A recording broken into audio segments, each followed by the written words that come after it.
The latest issue of the newspaper. Shocking news.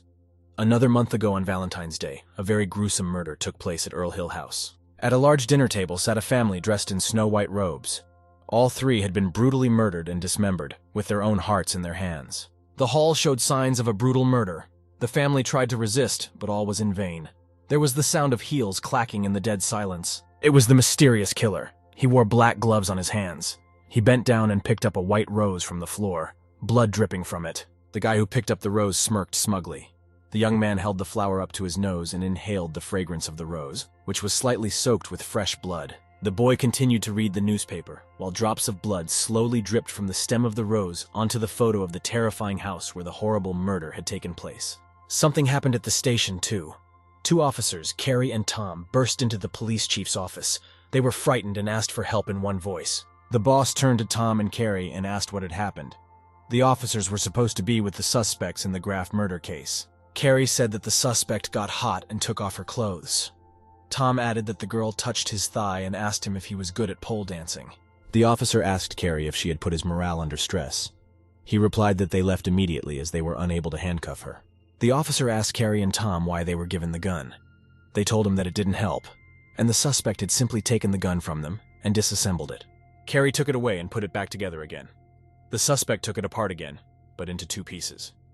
Tom and Carrie handed the officer the disassembled gun. The officer couldn't understand how one girl could scare two armed officers. He put out his cigarette and looked at Carrie and Tom for a while. Police Chief Isaac Polo thought it over. He demanded that the suspect not be disturbed again. He would personally handle the whole mess. Isaac Polo approached the door where the suspect was. After hesitating for a few seconds, he pulled the handle toward him and opened the door with determination. The suspect girl in the red jacket and red gloves sat quietly at the table, twirling the handcuffs on her finger. She stared at the door. That girl's name was Scarlett. Her appearance was matched perfectly. Her brown hair harmonized with the white shirt and the big red brooch. Isaac Polo threw the pictures on the table. He said that Miss Arisian was very skillful, since she was able to remove the handcuffs. The girl replied that she was from a place that no longer existed. But no sooner had the girl gone on than the muzzle of a pistol was near her forehead, and her eyes ceased to be cunning and sinister in an instant. And now her gaze resembled that of a frightened fawn. The officer in charge said coldly that he was aware of her skill with weapons. He invited Scarlett to decide what would happen next. The officer poked his forehead with the muzzle of his gun and asked if the girl would have time to take the gun away from him before he fired. Scarlett looked worried. After a moment, the girl smiled slyly and told the officer that there would be a lot more trouble if he shot him. Isaac Polo paid no attention to this subterfuge. He leaned toward her and said in a calm voice that he was not at all afraid of trouble. And then the suspect put her hands up and asked with an innocent look, "Is it too late to start telling the truth?" Isaac Polo pointed his finger at the photo and said the girl was seen at the crime scene the night the Hill family was killed. Scarlett Arisian began to smile and warmly reminisce about that beautiful spring evening and how sweetly she had been greeted by the butler of the house. The girl introduced herself to the butler and said she had a little business proposition for the Earl of Hill, and in her hands she held a miniature of the Hill house itself. Scarlett Arisian walked into the house. She was drinking tea at the table with the whole family. Accidentally spilling the tea, the girl asked to be escorted to the restroom. The butler kindly escorted the young miss to the restroom, but on the way back, she accidentally lost her way in the Count's corridors, for his house was very huge. The girl was walking down the hallway and came across a strange room with a huge portrait of a blonde guy holding a rose in his hands. Seeing such beauty, the girl was stunned and couldn't say a word. She couldn't take her eyes off it for a while. Isaac Polo interrupted her story and asked what she girl saw in that strange room she had entered by accident. The girl blurted out that she saw a simply gorgeous picture there. To distract the officer, she playfully wound her hair around the finger of her glove. Isaac Polo yelled that he was sick of listening to bullshit, and none of what the suspect had said had anything to do with their case. Scarlett Arisian said thoughtfully that if she thought a little, she might remember some new details related to the murder. After a few minutes, the suspect sharply blurted out that she now remembered everything. The girl played her role very believably. The suspect said that a man called her name when Scarlett was about to leave the room. It seemed strange to her. A tall, handsome blonde man with golden eyes asked the girl what she was doing here. The guy's name was Earl Hill, and his gaze was cold. Scarlett Arisian was then completely confused and mumbled unintelligibly that she was really just looking for the restroom, and had gotten lost in the hallways of the house. The girl stopped her story for a while and fell silent. Scarlett said that the guy was the killer. He killed her with his smile. The police chief calmly asked if he should regard this as a confession or if she was just messing around. The girl told the officer that he was being very nicely angry. Scarlett Arisian stepped even closer to the officer. She reached out and began stroking Polo's head, noticing how much he looked like Earl, even the color of his hair. The suspect continued to play with the officer's hair and a huge strand of hair remained in her hand. Scarlett was confused. She didn't realize what had happened. The girl looked up and saw the same handsome guy in front of her, but he was now a little bald. They stood in silence for a while. Putting the wig back in place, Scarlett thanked Polo for his hard work and whispered quietly in his ear that she wouldn't tell anyone about the police chief's baldness. Isaac Polo shouted so hard that everyone outside the door could hear him. The workers didn't understand what was going on at all. Everyone thought they were fighting. Suddenly, the door slowly opened. Someone dared to enter the interrogation room. That person was a little afraid to come in and so froze in the doorway. But then, Scarlett Arisian threw herself at the man. He was a tall, handsome guy with blonde hair wearing a blue suit and a brown vest. The suspect had accelerated too much and didn't stop in time, so just seconds later the guy was on the floor with the suspect on top of him. The girl reacted quickly and got up off that guy. Scarlett was very embarrassed. She scratched her head with her hand and asked the guy if he was okay. The boy looked at Scarlett for a long time. It seemed to him as if they had known each other for a long time. After a few minutes, the boy said he was fine. Scarlett was very surprised. It was the first time she had ever looked so confused, and she didn't know what to do next. The boy remembered his huge rose garden from his childhood. The young man stood in a white and blue suit and enjoyed the fragrance of white roses. He liked them the most. He held a white rose up to his face and said that the color white meant purity and innocence. The boy wanted his heart to stay that pure forever. The young man seemed to come to his senses, but he was still lying on the floor looking straight at the girl. Scarlett tentatively assumed that he was the young master. The officer in charge kicked the girl in anger and yelled that the suspect should stay away from the Duke. Scarlett cried out in pain and resentment. Isaac Polo walked over to that guy, gently took his hand and asked if he was okay. The Duke asked to call him simply by his first name, Lucien. Meanwhile, Scarlett was puzzled. Duke Lucien himself appeared to be here. The girl was disappointed that it was not her master after all. Isaac Polo threw a quick glance at the suspect, gently adjusting the Duke's tie, and said she was just an incredible brute. Immediately, Isaac began to speak reverently about the Duke, and how there was no one better in this world than Duke Lucien. Scarlett was very much surprised. Duke blushed with embarrassment. Isaac went on to say that Duke was struggling with his sins, and he was also a famous detective named Lucien White. The Duke could no longer tolerate these praises and repeated once again that he should not be called Duke and just be called by his first name. Scarlett Arisian walked up to Lucien and shook his hand, noting that she was very pleased to meet him. The Duke smiled sweetly and asked if she was all right. While Lucien was waiting for a reply from the girl, he saw a very strange brooch on her shirt that was not so easy to obtain. The Duke couldn't take his eyes off the silver six-pointed knight's brooch. At the bottom was attached a blue ribbon for special merit. Isaac couldn't understand why such an honorable man would coddle her, since the girl was just a suspect. The Duke turned around, puzzled. Lucien sat Scarlett down at the table and said that the girl was just a suspect now, nothing more. The Duke put his hand on the back of her chair. Then he too decided to sit down and pushed back his chair. Lucien told me that he had somehow been drawn into the investigation of the murder of Earl Hill. The Duke said that he and the head of the Polo Police would now ask a couple of questions. They would like the girl to be sincere in her answers. Scarlett Arisian looked at the Duke with great delight, and immediately accepted that she was about to be asked questions. While Isaac Polo, who was sitting next to him, did not suspect anything, Scarlett began to flirt with the Duke. She gently ran her foot down his leg. Lucien pretended to cough and looked away into the wall. The guy made it clear to the girl that she was letting herself go too far. The Duke put the cane in front of his foot and asked Scarlett if she had killed Sir Hill and all his relatives. There were 11 victims in all. Scarlett made a pretty face and said she hadn't done it. The suspect continued to marvel at Duke Lucien's beauty. Lucien asked where Miss Scarlett had been on the 14th of February from 19 to 22 o'clock in the evening. The girl pretended to hesitate. After a few seconds, Scarlett confidently stated that she was at home at the time and asleep. But Isaac Polo interrupted her, saying that this was a brazen lie. Isaac assured her that he had checked her alibi.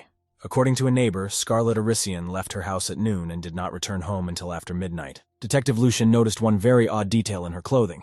It was a very suspicious cufflink. Isaac took out the white rose that had been found in the heart of the murdered man.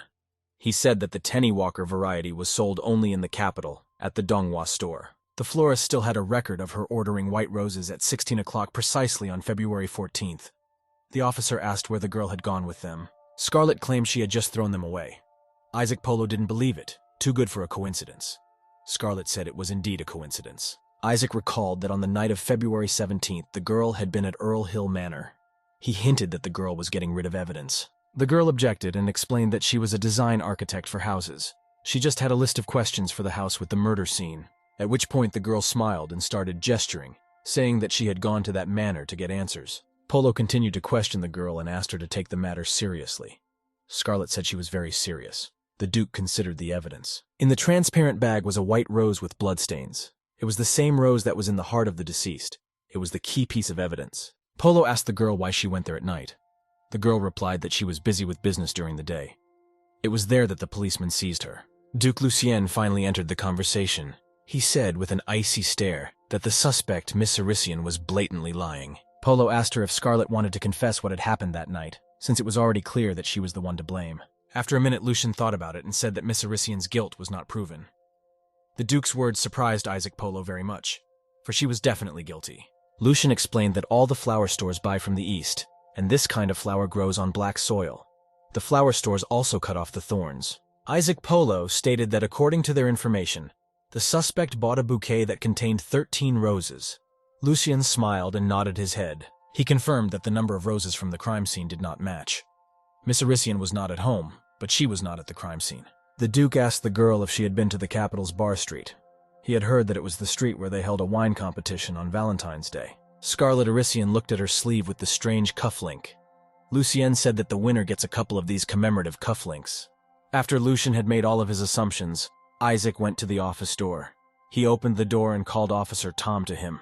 The police chief asked him to go to Bar Street and invite the organizers of the wine competition that was on Valentine's Day. An hour later, Isaac Polo already knew, according to the bar owner's oral testimony, that Scarlett Arisian was actually in the bar at the time of the crime.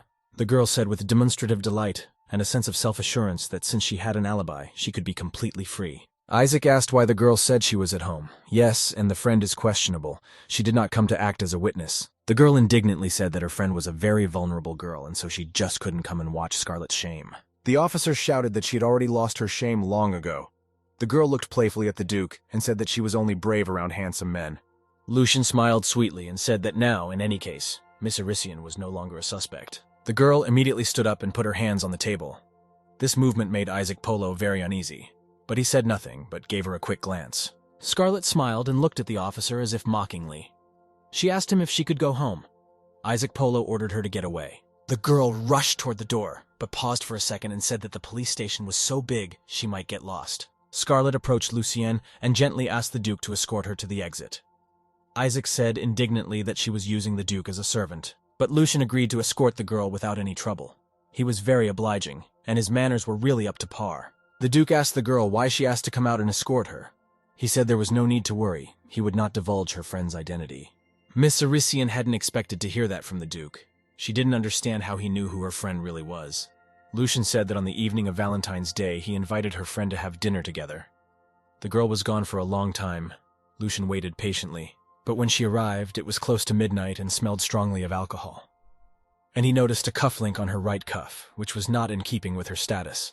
After asking around, he found out it was an award from a wine competition. Scarlett said it didn't mean anything.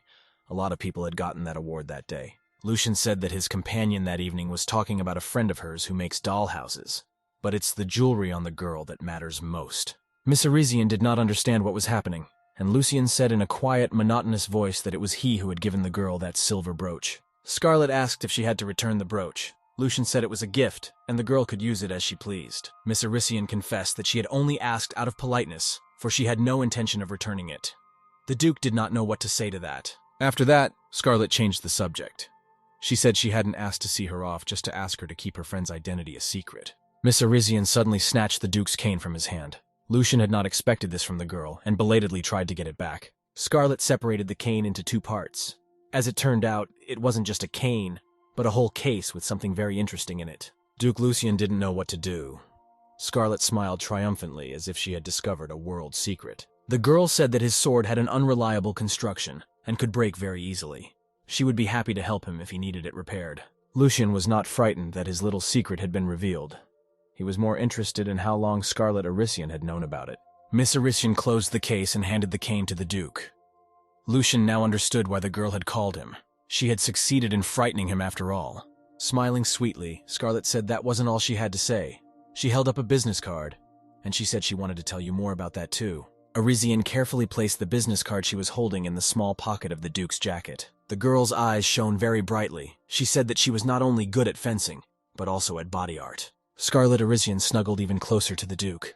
The girl whispered quietly in the man's ear that she was inviting Lucien to study body art. After such words and actions, the stately and self-sufficient Duke stood as red as a tomato. He said that this girl was indeed very strange. Miss Arisian turned around, waving her hand playfully. She said she was looking forward to seeing Duke Lucien again. The girl walked down a long corridor, and the Duke stood and watched her. A strange, unknown feeling came up inside him. When Miss Arisian disappeared, the boy took out the card and was surprised to read it. His pale face flushed again.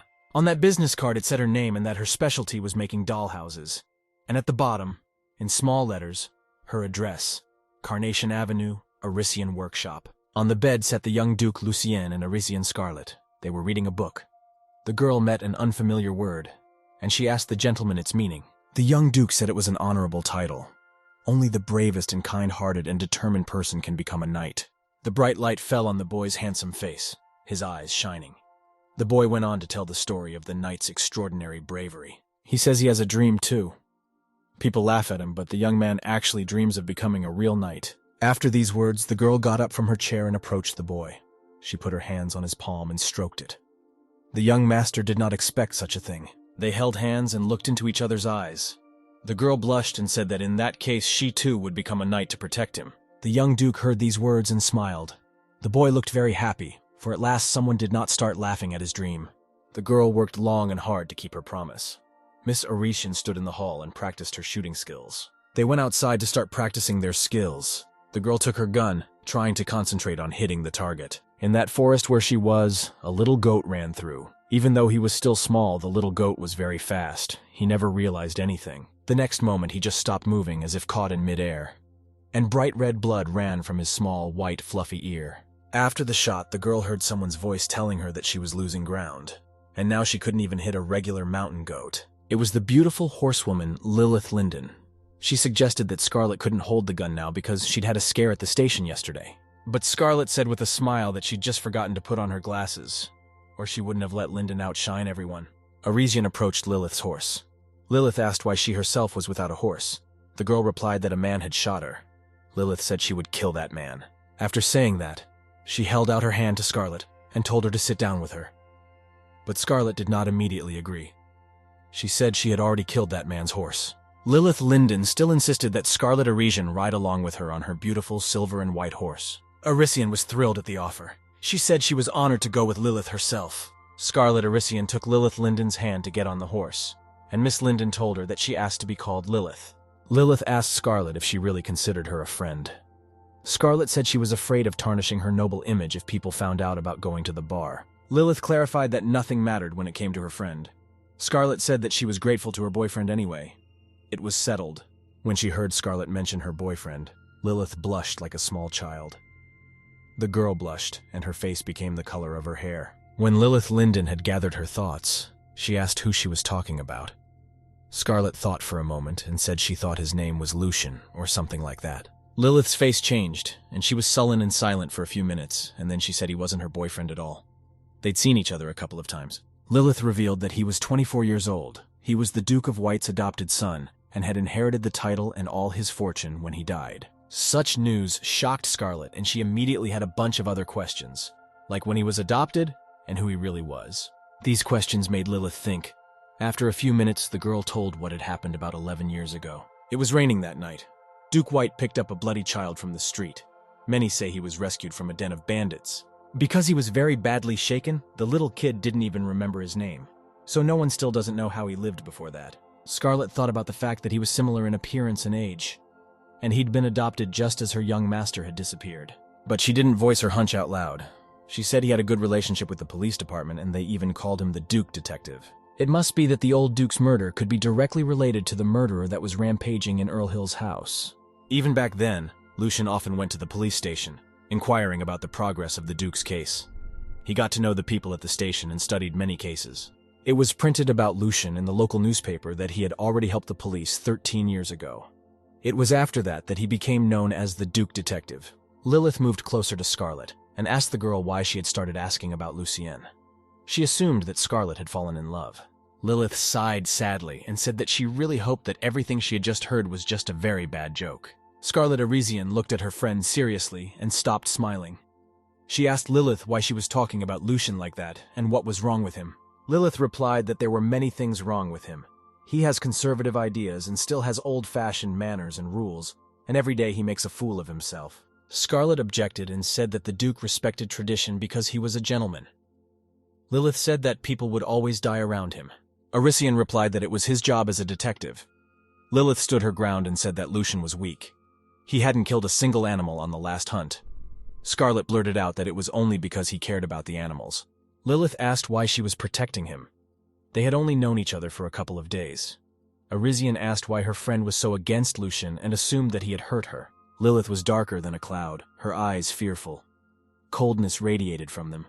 Lilith simply replied quietly that it was okay. He hadn't hurt her.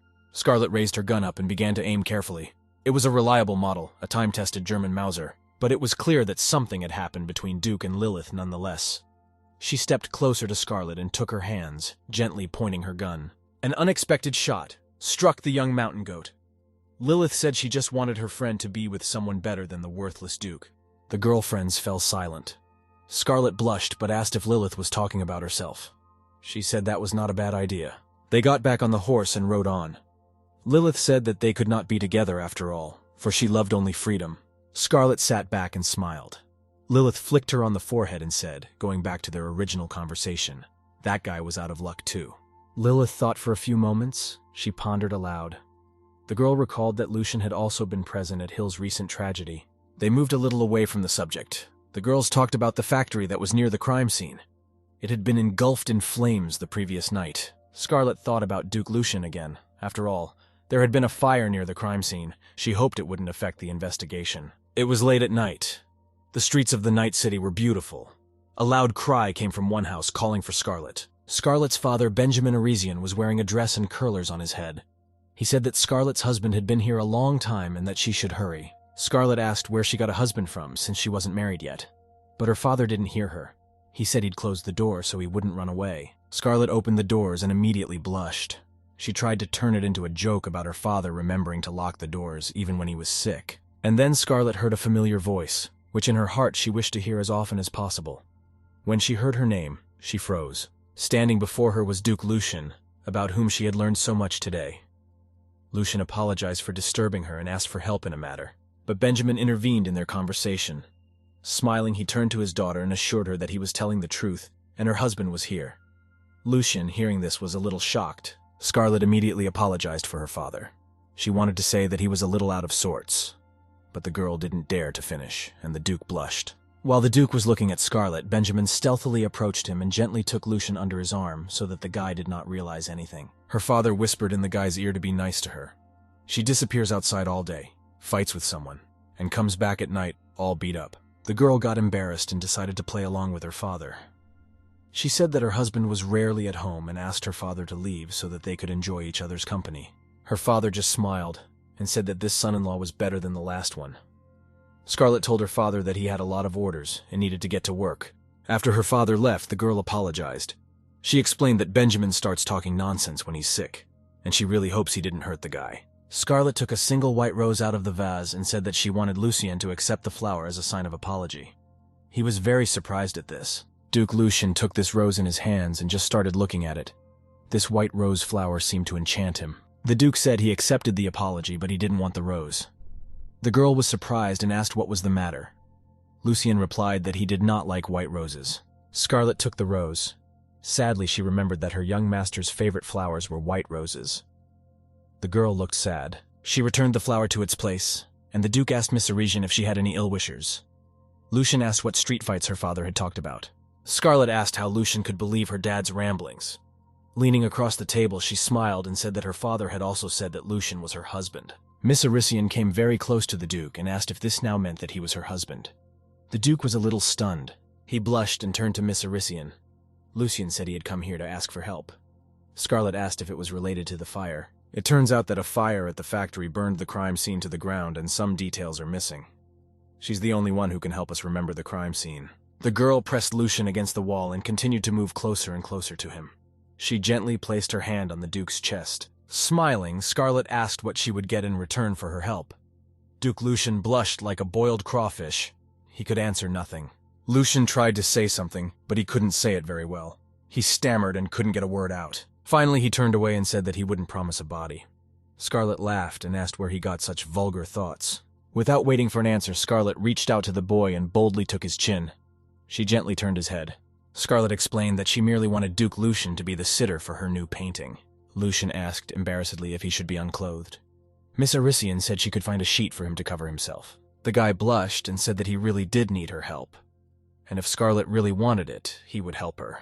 Duke Lucien gathered his thoughts. He looked as cold and serious again. He said it was time for them to leave.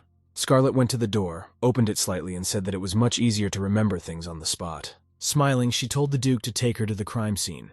Scarlett was silent for a few seconds and jokingly called him Mr. Detective. It was already completely dark outside. The Duke turned to the girl and said that they would start recovering memories from the restaurant where the corpses were found. The room was very dark. They had flashlights in their hands. Scarlett Arisian showed them where the dining table and chairs were. The girl looked very serious, her usual beautiful smile gone from her face. Scarlett told me that the table was for 10 people. The girl lit a match and brought it to the table. There was a lot of blood and spilled wine on it. Apparently, a rich dinner had been planned there, and under each chair were large pools of blood and white rose petals. The footprints were all the same size. They obviously belonged to the same person. Scarlett bent down to get a better look at the footprints. She said it was a rather large man. And then she smiled and said that it could also have been a woman like her. She could have just worn men's shoes to mislead. But the Duke looked sternly at Scarlett Arisian and said that this version could be ruled out at once. When a woman wears a man's shoe, the fulcrum is on the toe, and thus the front print will be darker and the back lighter. Based on the crime scene photos, the blood was evenly distributed, and a woman like that would have a specific build. On that basis, a woman could not be as petite as Scarlett. The girl laughed and said she would take that as a compliment. They continued to look at the crime scene further. Suddenly, the girl noticed something very strange on the table. There was blood spilled on the table across from one chair. The stain looked as if it had been carefully made that way on purpose. The girl said there was a little blood in one place. The Duke replied that the Earl's son, Ian Hill, was sitting behind him. He survived and is in a coma in the hospital. Scarlett thought about it for a moment and said that it looked strange. There were many victims at the crime scene, but no signs of a fight or struggle. After all, it is reasonable to assume that people will fight back when they are hurt. She asked why none of them had stopped the killer. In the Duke's opinion, the murderer was someone he knew. He's thought about the girl's question too, and is waiting for the official autopsy report. Then everything will be clearer. They walked down a long, dark corridor. Scarlett said that Lucian had been staring at her for a long time. She asked if he'd been able to figure out anything. The Duke immediately became upset, the thought running through his mind that she had known all along that he was watching her. The girl laughed. Lucien pulled himself together and said that Scarlett Arisian had been to other places besides the restaurant. He asked her to remember where she had been. The girl said the police department is pretty rotten, and she's sure they've made a pretty big leap under Lucian's leadership. Smiling, Scarlett added that even that leap wasn't enough for them to learn how to take proper crime scene photos. Then she said there were already police officers there collecting evidence. Their own memories of the crime scene must be as good as hers. She said she had an alibi for the day of the crime and had visited the Count several times. Duke Lucien remained silent. Scarlett assumed that was why the Duke had invited her to remember the crime scene. In fact, he wanted to watch her reaction. Miss Arisian turned and looked at the Duke. The girl asked if she was right and called him Dear Mr. Detective again. The Duke gave her a quick glance as if he were gathering his thoughts and considering how best to answer her. Lucian apologized to her and said that as a detective he had to question everything. After these words, the guy said that he hoped she would understand. But the look in Miss Arisian's eyes said that she had become very curious about all this. She looked slyly at Lucian. The girl playfully asked the Duke if he could figure out if Miss Arisian was guilty or not. The Duke stood looking at Miss Arisian for a while, and then said that he had no clear evidence of her guilt at the moment. And immediately after these words, something very strange happened in an instant. The Duke had no time to react. Suddenly turning around, Scarlett Arisian pushed the Duke away with a deft movement of her hand. The warmth in her eyes disappeared. The girl's push was so strong that the Duke flew far enough away from her. Lucien fell on his back and looked at Scarlett in surprise. At that moment, a huge chandelier that was hanging in the hall fell on the girl from the ceiling. It turns out that Scarlett Arisian just wanted to protect him. The boy didn't notice it, and still didn't understand what had happened. He tried to get up, but couldn't, and coughed violently. It was only after a while that the Duke managed to get rid of the cough that was pressing him. He began to look around. Lucien lifted his head up and saw a terrible picture in front of him. The young man was very afraid for the girl's life. Duke Lucien shouted her name to the entire manor. He quickly grabbed himself and ran up to Arician. The girl was lying under the chandelier and trying to get out. Lucien put the chandelier away. There was an awkward silence, but it did not last long. The Duke asked Miss Arician if she was all right. Without waiting for an answer, the guy held out his hands to the girl to help her up. He said she didn't have to be afraid of anything anymore. The Duke was very much agitated. He said he would take Scarlett to the hospital right away. Lucien didn't know what to do next. The girl smiled and said she was fine, but it just couldn't be. A normal person would not have survived such a chandelier fall. Scarlett said she was really all right. Duke Lucien stepped closer to her to examine her. Miss Arison suggested that he see for himself that everything was all right, and began to lift her dress.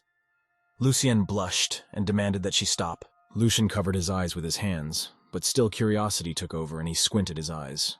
Scarlett said that she had a prosthetic leg instead of a leg, so she was not in pain. In addition, the girl also showed a prosthetic instead of her left arm. Lucien did not fully understand what could have happened to them. He was so struck by this fact that he even asked the girl about it. She scratched her cheek frantically, as if trying to think of something, but she wasn't very good at it. In fact, the girl recalled a scary picture from her life. She is lying on her back. A man with a knife in white clothes is sitting on top of her. Scarlett Arician lay on the bloody cold floor, unable to breathe from the pain. The girl groaned as she looked at the man's hand. A vivid thought ran through her mind that it was that hand that had stolen her immortality. She remembered that the man had swung his knife, and a spray of blood flew. Lucien was told by the girl that it happened when she stole a beautiful young gentleman. His crazy fans had done it. The girl asked if the Duke believed it, but he just remained silent. Scarlett said she was telling the truth. Lucien thought about the strange feeling he had when he first met Scarlett. He told her that she was like a big house that was full of secrets. It is this that awakens in him the desire to open the door and find out what is hidden inside. The girl replied that beauty should be flaunted, but then her gaze became alien and detached. Scarlett declared that only ugliness hides under a lock deep inside. Duke Lucien thanked her again for saving him. He said he had been too naive. After a fire like that, it was a stupid idea to come there. Scarlett asked with a smile if he was done apologizing or not, and out of the blue offered the embarrassed young man a kiss.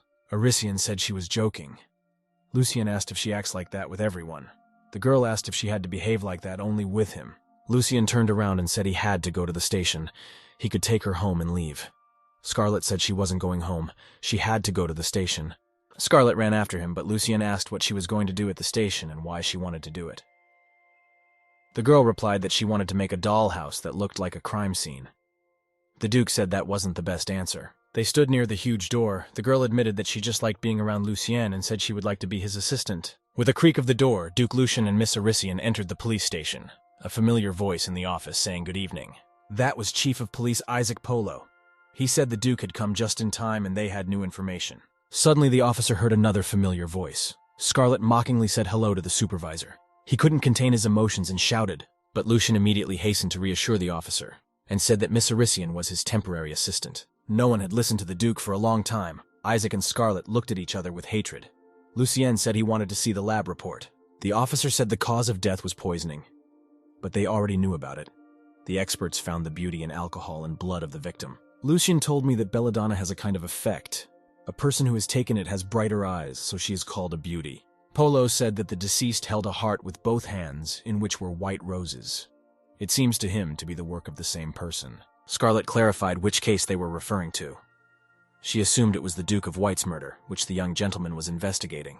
Polo immediately yelled at the girl and said it was none of her business. Scarlett snapped back and said that she had seen the victim they were talking about in the painting. At that moment, Lucien realized something and said that it was simply impossible. He pulled back the red cloth, and a part of a large portrait was exposed behind it. Scarlett immediately ran over to it. The portrait showed a handsome boy with a white rose in his hands. The three of them stood looking at the portrait. Polo immediately asked when she had seen her.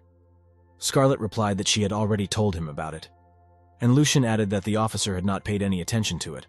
Isaac asked how she had seen it, for the painting was locked in the room, and his men had to work hard to open that lock. But Isaac couldn't settle down.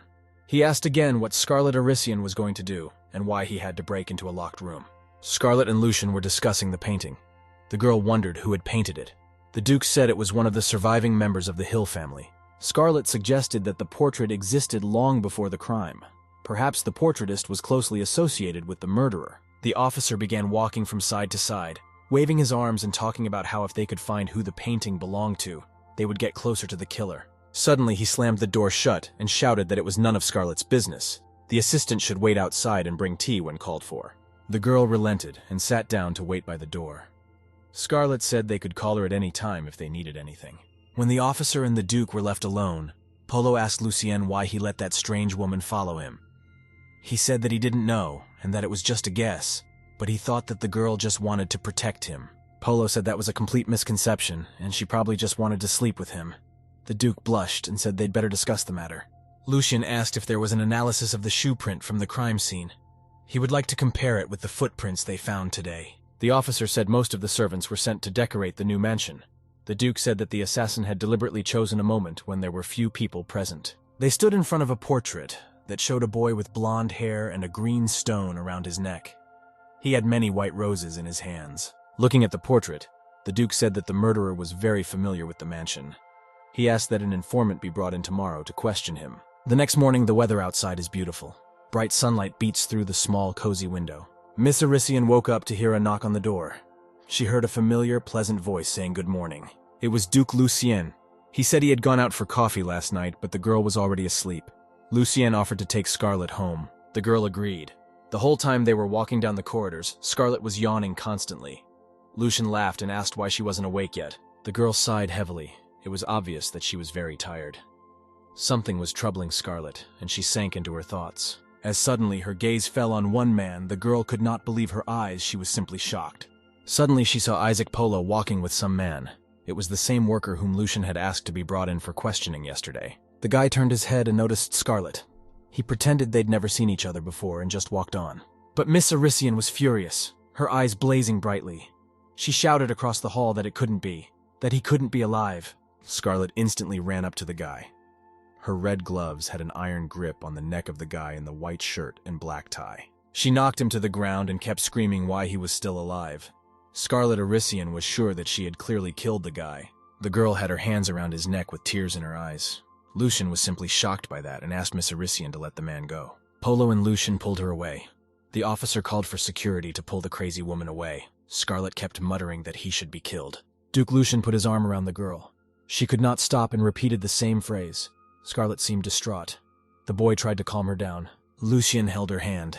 He felt that the girl was trembling. Lucien was ready to forget the incident with the guy. He was more interested in what had frightened her. The Duke gently embraced her beautiful face and lifted her up so she could look into his eyes. Lucien assured her that she was safe at the station. But Officer Polo didn't understand anything at all. He supported the young man. Isaac was very angry with Scarlett. He said there was no telling who would hurt who. The Duke and Miss Arisian looked at the officer very coldly and angrily. Then their gaze fell on the man standing beside him. It was a young guy with silver white hair. His whole face told me that he was very frightened. The thought ran through the girl's mind that the man who had done terrible things to her was hardly looking at her like that. Scarlett stared into his eyes. The girl dared to apologize. She smiled awkwardly and said that she had just made a mistake. Scarlett added that she was very sorry and would make up for it. Duke Lucien approached the guy and apologized, saying that his assistant didn't mean to offend. The guy said his name was William Bronte, and he was perfectly fine. No need to take it so personally. Polo still couldn't calm down. He asked the Duke why he still continued to defend the girl. The Duke pretended not to hear him. The Duke told the officer to go to the interrogation room and he would come to them a little later. He had business to attend to. He stayed with Miss Arisian. The guy came up to her and asked what it was all about. Lucien looked worried. He was seriously worried about the girl and her health. She said with tears in her eyes that she had only had a bad dream, and for a while she couldn't distinguish it from reality. But in truth, Scarlett wondered if that was what it was really like. Duke Lucien looked at her in awe. He held out his hand to the girl. Lucien took her hand gently and said quietly yet confidently, so that she would remember that she was now no longer in a dream and was in no danger. The guy said she should go home and get some rest. She would gain strength, then it would be much easier and all these thoughts would just go away. But the girl was looking at him with such pitiful eyes, and her cheeks were flushed.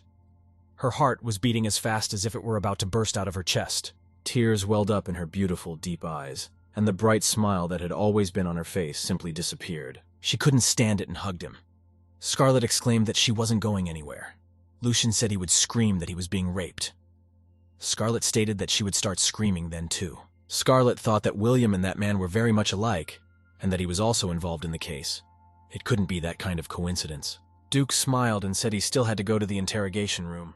Scarlett didn't give up and said she didn't care and would go with him. They came into the interrogation room.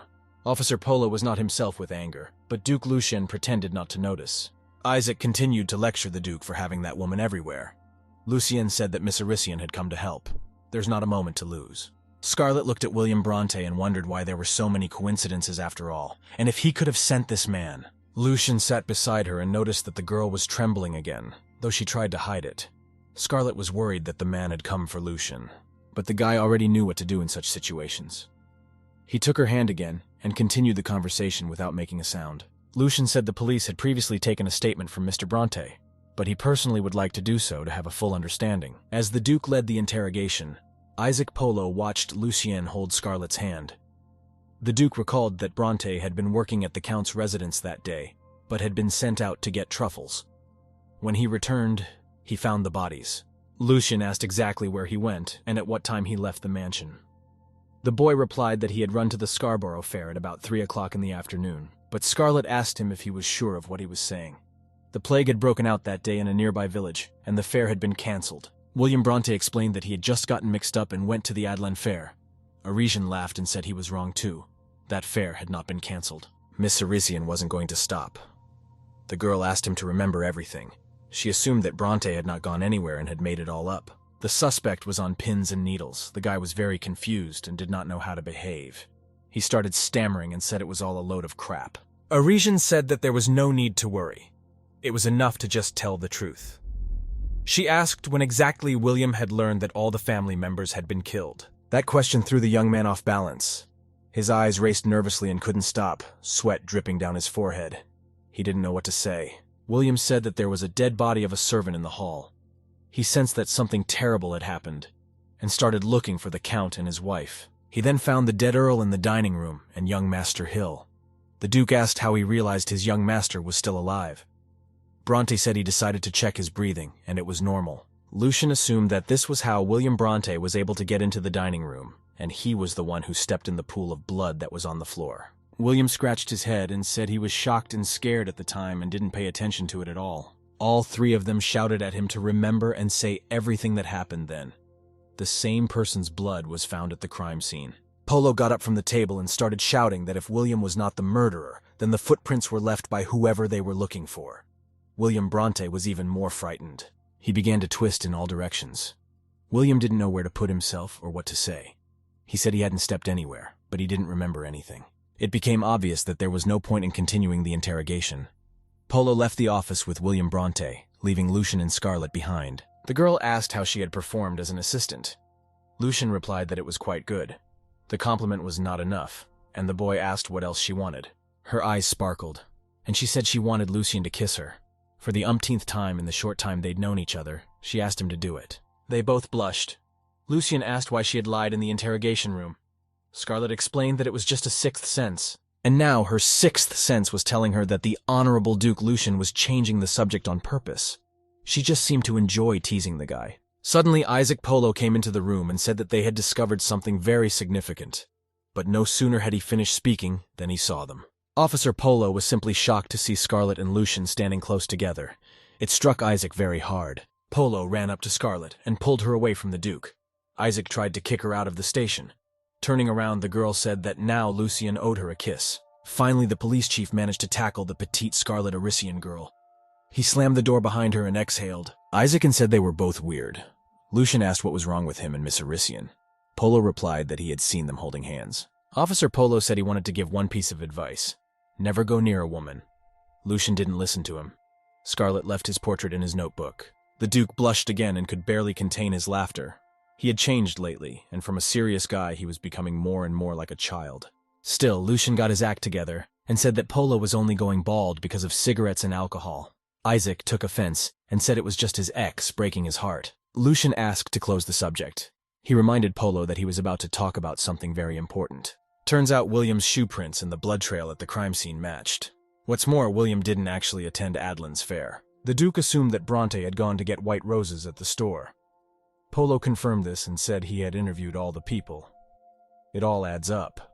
With a theatrical pause, Polo said triumphantly that this was not yet the most important thing. The officer had never looked so serious as he did at that moment. Polo didn't have to speak. The Duke guessed it himself and nodded toward the portrait. Isaac confirmed that the boy was indeed connected to that self-portrait. He questioned the servants and learned that there was a room behind the painting, but no one used it. The key to the utility room was kept only by William. One of the workers knocked on the room. The guy said that a notice had come that the young gentleman had woken up. The Duke and the officer became very serious in a moment. Perhaps this strange case would soon be solved. Miss Arison was sitting on the sofa. Carrie had brought her some cakes on the Duke's errand, for the girl had not had breakfast. Carrie said he was very pleased to meet such a beautiful girl, and he asked if he could ask her a very strange question. Scarlett assumed it was about their relationship with the Duke. Carrie rejoiced. The girl replied that there was nothing between them.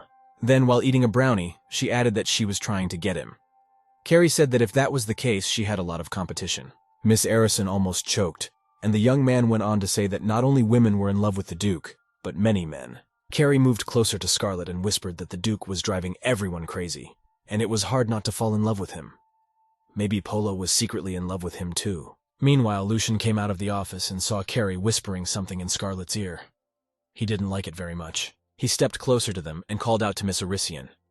Carrie and Scarlett didn't understand what had happened or why Lucian looked so angry and serious. The Duke said he was going to the hospital to check on Ian's condition, and if you have nothing better to do, she can go with him. The girl immediately gave her piece of cake to Carrie and rushed with the speed of the wind to Duke Lucien. She didn't care where she was going. What mattered was that she was with him. Scarlett was over the moon. Lucien seemed very angry. Tom thought she had traded friendship for love so easily. They rode in a fancy carriage with 2 fast horses. They had a long road ahead of them.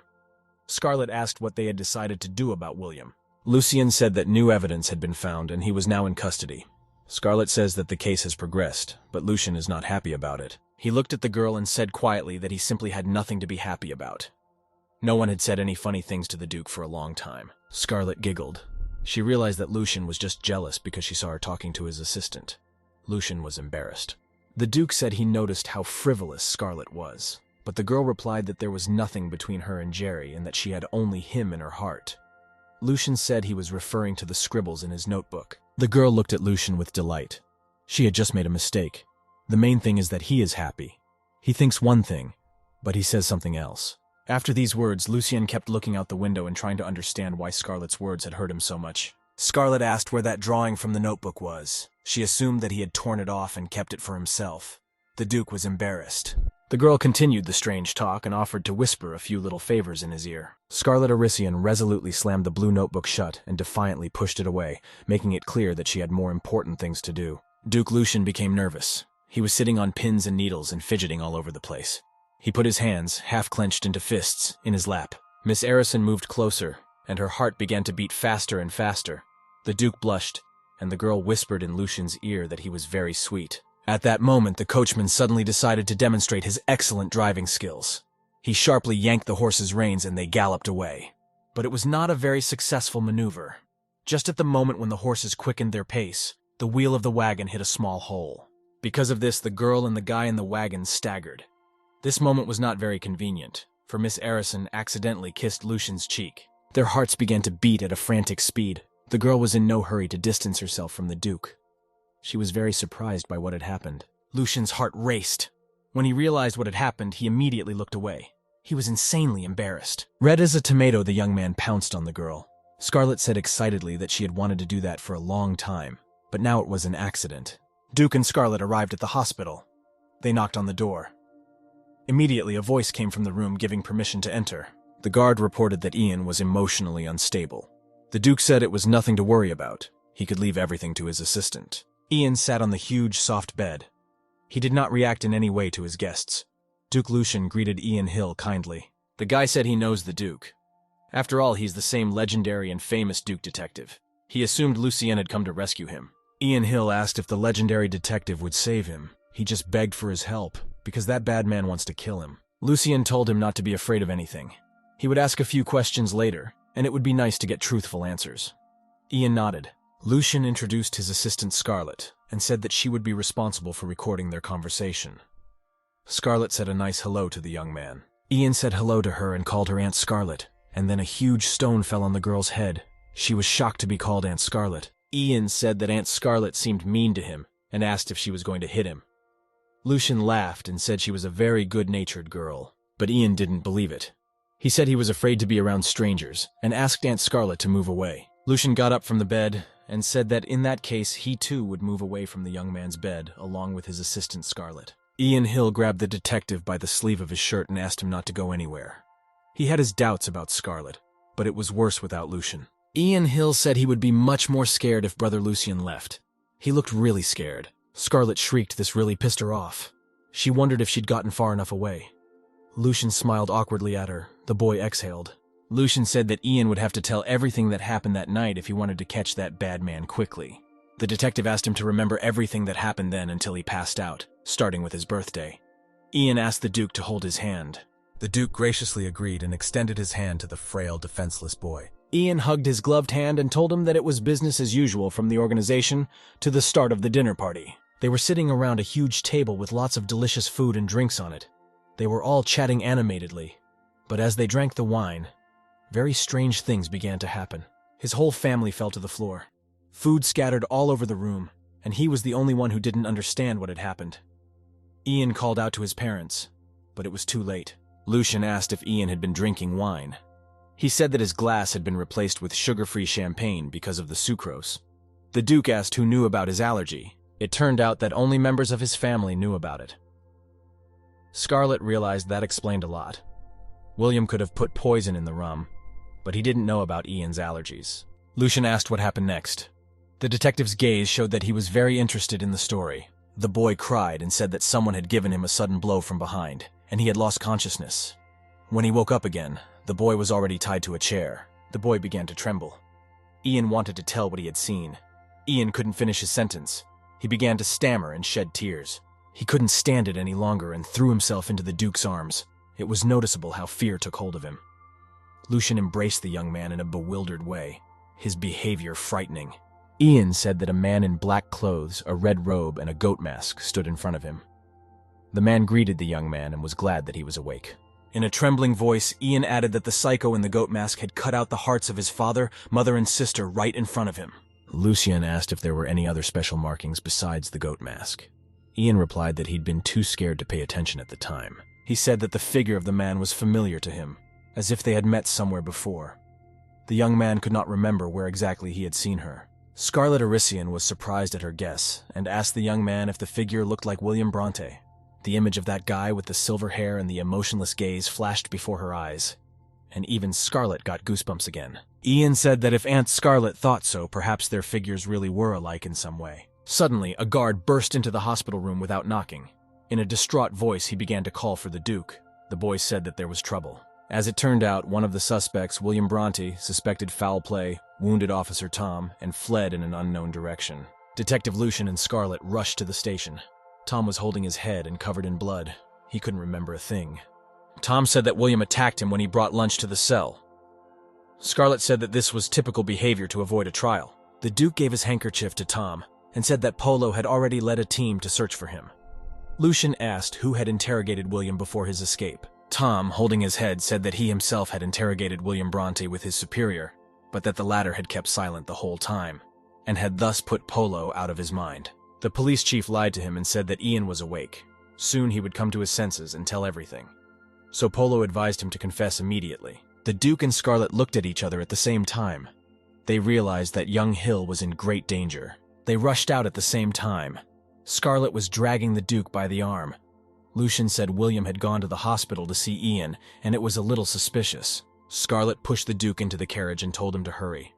Despite her dislike, she could not leave Hill to his fate. True, there was no coachman. Scarlett smiled and said that wasn't a problem. Scarlett Arisian put her foot on the footrest and quickly jumped into the coachman's seat.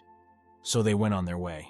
The Duke began to get very worried, for entrusting the driving of the carriage to a girl, in his opinion, was not a good plan. The next moment his eyes were almost on his forehead in surprise. The girl turned out to be quite a good rider. The speed made the spirit mesmerizing. Scarlett flew at full speed, not looking around. All the people in the neighborhood were screaming and couldn't understand what was happening. Duke Lucian was thrown around the carriage. He tried to shout to Scarlett to go slower, but he couldn't. He was slammed against the carriage partition. On one of the comparatively level stretches of road, Lucien managed to grasp the open window, but the carriage shook again, and the Duke fell. Scarlett spared neither the horses nor the Duke. She knew that every second counted. Lucien felt the rigidity of the carriage several more times with his body. When they reached the hospital, it was already unclear who should be saved first, the young boy or the Duke himself. Scarlett jumped from the coachman's seat with a smile on her face.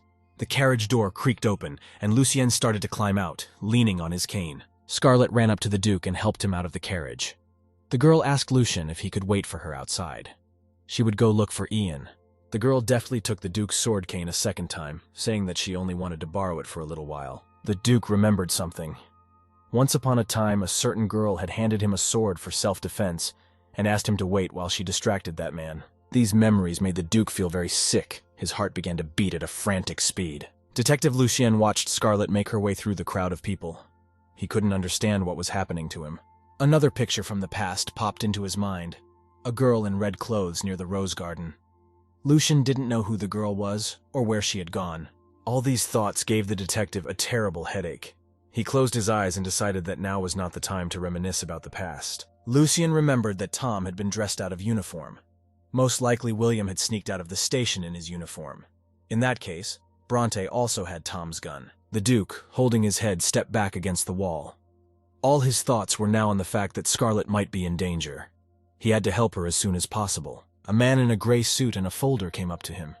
He asked if everything was all right and offered his help. Lucien remembered this man from his childhood.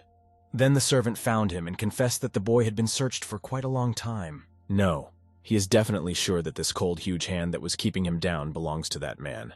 Lucien couldn't control his intrusive memories. He threw himself at the man and shouted all the way down the street for him not to touch him. The Duke turned pale and began waving his arms, constantly repeating that the man dare not approach him. Lucien was very frightened.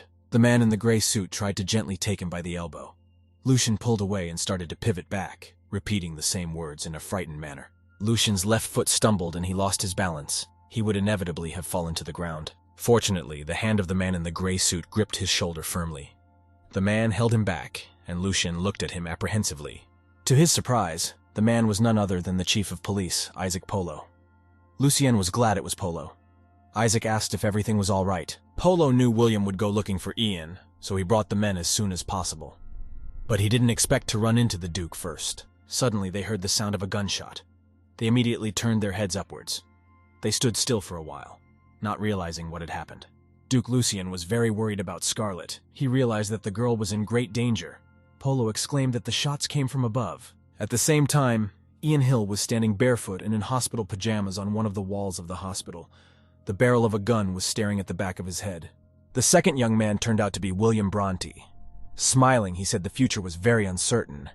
Ian was shivering with fear and cold. Slowly pulling the trigger and savoring the moment, William aimed more accurately. The trigger clicked dryly. At the same moment, the shot rang out. Scarlett Arisian knocked Ian off his feet and fell to the ground with him. The bullet went nowhere. This greatly surprised and at the same time angered William Bronte. He had not expected to see the girl from the station. The young man quickly filled the revolver drum with a few bullets and fired again. He said to the priest that he had taught the wild beast to run fast. Bullets were flying over Scarlett and Ian's heads. The young man screamed in fear. Arisian unsheathed her sword cane and waited for the right moment. Dodging another bullet, the girl grabbed her sword and put her arm around Ian's shoulders, covering him with her body. Scarlett exclaimed that he really was a recluse. In fact, she was thinking something else. Only this lunatic knew about the priest and the wild beast. William fired 3 shots in succession and never hit either the girl or the boy. Scarlett anticipated the bullet's flight with lightning speed. Bronte smirked and told the girl that he had used up all his ammunition because of her. His violet eyes glittered with excitement. The young man threw the now useless revolver to the ground. Scarlett realized it was time for the final battle and turned to Ian. Looking purposefully ahead, Scarlett said she would delay William. That should be enough time for Ian to escape. Without waiting for an answer, the girl immediately rushed forward in a snow-white dress with a sword. It was time to show that guy where he belonged. William was at the ready and rushed towards Scarlett. The girl instantly freed herself from the sheath, throwing it to the ground and retrieved Lucien's sword. As he approached the girl, William Bronte struck a lightning-fast blow. The girl blocked the attack, and their swords crossed. Suddenly, Scarlett realized with horror that her cane sword was far from the best quality. The sword cracked loudly as it collided with Bronte's. The cane sword broke in half, and shards of it scratched Scarlett's cheek. The girl continued to hold the piece of sword in her hands in amazement. The angry William kicked Scarlett, and she flew back a few meters. Bronte felt like the master of the situation. Scarlett tried to stand up, leaning on her arm and on the splinter of her cane. William took a couple of steps, but a voice behind him demanded that she stop immediately. The young man turned around in surprise to look at the new source of threat. Isaac Polo suggested he surrender. There was nowhere to run from here. Polo had Bronte in his crosshairs and revealed that he had been placed on the suspect list after harming young Mr. Ian Hill. Isaac added that from that moment on, the police began to suspect William Bronte specifically for the murder of the Earl Hill family. William laughed and said he was sorry that his identity had been revealed. He just didn't have enough time, and so would have killed his whole family. Bronte began to back away in small, imperceptible steps, retreating closer and closer to the edge of the roof. When he reached the edge, he stepped onto the railing. Isaac Polo never got an answer to his question and cried out for what reason William Bronte killed the Earl of Hill's family. At that moment, a detective appeared in the open door leading to the roof. William exclaimed joyfully that Duke Lucien had also appeared. Bronte stood on the roof railing with sword in hand. 3 officers held him at gunpoint. The young man assured them that they would surely understand everything. Lucien thought about his words. He looked at the young man in amazement. No one knew what was in his head. William winked conspiratorially at everyone on the roof and laughed loudly. He didn't look like a man who'd been stumped. Spreading his arms in different directions, William Bronte said goodbye and took a step back. It seemed incredible. The young man said goodbye to the world so easily. Already in flight, closing his eyes and preparing himself to meet the Creator, William uttered the Duke's name in a peaceful voice. It was to him he was saying goodbye. 11 years ago, White took in a girl named Lucy.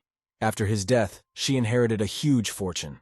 The girl had many admirers. So on Valentine's Day, a servant brought Miss Lucy, who was dining on the summer terrace, a whole pile of letters of invitation. The girl finished her tea and reluctantly turned her golden blonde profile toward him. A brooch of rare pearls glittered in her earlobe. Lucy looked at Freeman's servant and asked him who all those letters had come from. It was impossible not to fall in love with her emerald-colored eyes. Freeman knew perfectly well the preferences of the hostess and therefore immediately discarded half of the letters, leaving only tall, rich, and handsome candidates. He held out 2 letters and said that Chief of Police Paul invited him to lunch with him, and Ian Hill invited him to visit his estate as a guest. Puzzled, Freeman showed another letter. Father Joker wondered if Miss Lucy was coming to Sunday service today. Lucy was surprised that there were only 3 letters. She asked if there were any more letters. Freeman asked who exactly she was expecting a letter from. At once, Lucy thought dreamily of her lover. Her face turned pink. She asked if there was a letter from Scarlett. Freeman reported that Knight Scarlett had left on a secret mission in the morning and promised to return in the evening to Miss Lucy's for the party. At this time, Knight Scarlett himself stood in a red ceremonial uniform with a large white rose in his hands. On his chest hung a royal award. The interlocutor asked the knight what he was doing now. Scarlett said, without turning around, that he had not expected to see white roses here.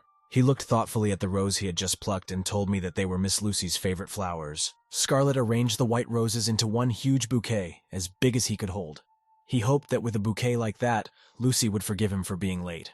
The girl at that time asked Freeman to help her send out rejections to all those letters. She decided to spend Valentine's Day with Scarlett. When Lucien and Scarlett went downstairs, the place where William Uranti had fallen was already fenced off and his body covered with a white cloth. Isaac Polo was behind the black and yellow tape. He asked the doctors what they could say. The doctor in the white coat said there were no signs of life. The Duke looked sadly at the body of the suicide. Scarlett Arisian asked what was wrong with him. She said Lucien didn't look well. The detective himself couldn't tell what exactly was happening to him. His eyes began to cloud over. Lucien really wasn't feeling well. For a moment he felt as if he were in another world. There he was standing in a huge pool of blood, and it made him very uncomfortable. Lucien saw in a haze some half-naked body lying on the floor. The man was moaning in pain and would soon be dead. A strange alien voice told Lucien that more and more people were dying because of him. The detective was simply dumbfounded. After showing him the mountains of corpses, the voice asked if Lucien felt the inordinate pleasure that death brings. The detective turned pale. Even in that other world, he couldn't understand what was happening. Lucien thought he was going crazy. In the pool of blood was now the recently suicidal William Bronte. He laughed madly and gloatingly as he crawled across the puddle toward Lucien. Suddenly, he grabbed the detective's legs with both hands. Lucien wanted to scream but couldn't. He was scared to death. William Bronte raised his blood-stained face to the Duke and wondered if Lucian really felt joy from it. The Duke was just in a panic. Everything around him was scarlet in color. He couldn't escape anywhere and screamed that he didn't like it. Suddenly, a foreign object appeared in his hands, and Lucien did not realize what it was at first. When he looked closely, he was very surprised. The detective didn't want to believe he was holding a bloody knife, so he decided to ask the voice what it was. Lucien looked at the blade of the knife. It was chiseling away at his face, smeared with scarlet liquid. A voice said there was a brutal killer lurking inside him. The detective screamed that it couldn't be, and saw himself already in the real world. Scarlett looked at him with fright. Lucien was not well at all. The girl grabbed his palm. Her worst guesses were confirmed. Lucien had a high fever and needed help. Scarlett shouted excitedly that he had a high fever and the detective was burning up. She was very worried about this sweet young man. Lucien tried to hide his real pain and said he just had a slight headache. In fact, he could hardly stand on his feet. The detective wanted to say something important to the girl, but he didn't have time. His eyes began to close from fatigue. Lucien realized that he couldn't stand any longer. The young man's exhausted body began to fall, and Scarlett ran up and caught him. Lucien's arms hung limply at his sides. Isaac Polo and Officer Curry immediately turned at the girl's cry.